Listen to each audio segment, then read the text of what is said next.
நம்ம ரஜினிகாந்த் ஒரு தடவை சொன்னாரு, நான் யானை இல்ல குதிரை, சட்டுன்னு எந்திரிச்சு ஓடிடுன்னு சொன்னார்ல, அந்த மாதிரி லேசா வலிக்கு விழுந்துட்டாலும் வேகமா எந்திரிச்சு ஊர் பாக்குறதுக்கு முன்னாடி நம்ம வேகமா ஓடிடணும். புரியுது மாமா, நீங்க சொல்றது எனக்கு புரியுது. ஆனந்தி பேசுன எதையும் மனசுல வச்சுக்காதீங்க மாப்ள. ஆனந்தி பேசுன வார்த்தைக்காக நான் உங்ககிட்ட மன்னிப்பு கேட்டுக்கிறேன். மன்னிச்சுக்கங்க. ஐயோ மாமா, உங்க வயசு என்ன என் வயசு என்ன மாமா இப்படிலாம்? இல்லமா, உங்க கால்ல விழுந்து மன்னிப்பு கேட்டாலும் தகும். பேர்பட்ட மனசு கொண்டவர் நீங்க. ஐயோ மாமா, பெரிய வார்த்தை எல்லாம் பேசாதீங்க. 10 லட்சம் ரூபாய் நஷ்டமாயிருச்சு, உங்க நண்பர் திருப்பி கேட்கறான்னு சொன்னீங்க. இது வரைக்கும் நான் உங்களுக்கு பெருசா எதுவும் செஞ்சதில்ல. நான் தர்றேன் மாப்ள. நீங்க இதை வாங்கிட்டு ஆனந்தியோட சந்தோஷமா பரப்புங்க. உங்களுக்கு சிரமம் கொடுத்துட்டேன்னு நினைக்கிறப்போ எனக்கு ஒரு மாதிரி.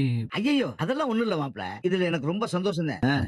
நான் வரேன் மாமா. சரி ஆனந்தி, இங்க பார், உன் நல்லதுக்காக தாம்மா சொல்றேன். விட்டு கொடுப்போர் கெட்டு போவதில்லை. ஆனந்தி, நாங்களா தேடி இருந்தா கூட இப்படி ஒரு தங்கமான மாப்பிளைய தேடி கண்டுபிடிச்சிருக்க முடியாது. நாங்க செஞ்ச தவத்துக்கு கிடைச்ச வரம் தான் இப்படி ஒரு மாப்பிளையே கிடைச்சிருக்காரு. மாப்பிள மாப்பிள மாப்பிளன்னு உங்க அப்பா உருகிறாரு. ஏய், தேவையில்லாம எங்க அப்பாவை பத்தி பேசுன. ஏய் நிறுத்துறி, நான் கொடுத்த காசை வாங்கிட்டு உன்னை இங்கேயே விட்டுட்டு போயிடுவேன்னு நினைக்கிறியா? உங்க அப்பா தான் சொன்னாரு, ஒரு வருஷம் ஆச்சு நீ இங்க வராம அங்க வாழணும்னு. அந்த ஒரு வருஷத்துக்குள்ள உன்னை அந்த வீட்லயே வச்சு முடிஞ்சா என் பேரு வீரபத்ரன் இல்லடி. இனியும் நான் ஏமாற விட மாட்டேன்டா. என் அப்பா கிட்ட இருந்து நீ பணமும் வாங்க முடியாது, நானும் உன் கூட வர மாட்டேன். பாக்கலாமாடி?